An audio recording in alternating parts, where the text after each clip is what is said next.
Okay guys, so today we're going to replace the side marker on the Ford Mustang 2008. It went bye-bye, the bulb is finito, the bulb is 6 feet down on the mites.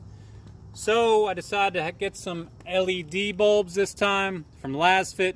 These are actually a couple years old. I got reverse ones, lasted a few years in the back jack. And I wrote some notes here which I advise.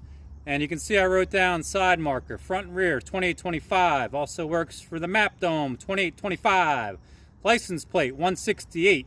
On Amazon, 194, 168, T10. Unless you can remember all that, it's always good to take some notes, because then you can open up your shoebox later and you're like, oh, look, I got some bulbs.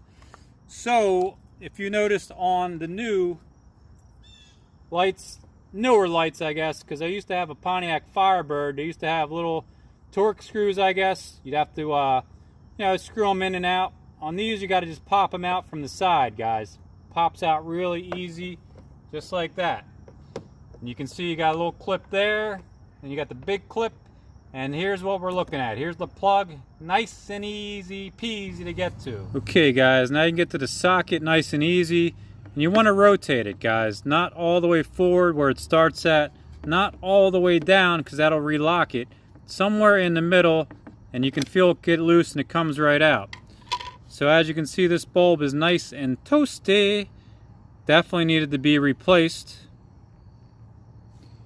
And we got the new one, which is LED with all the chips.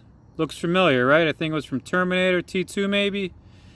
And this is a little thicker, but you can actually put it right in the socket.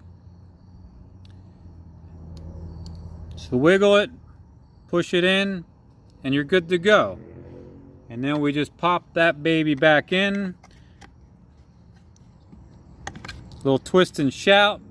There's the latch on the left, and the right snaps right in. Voila!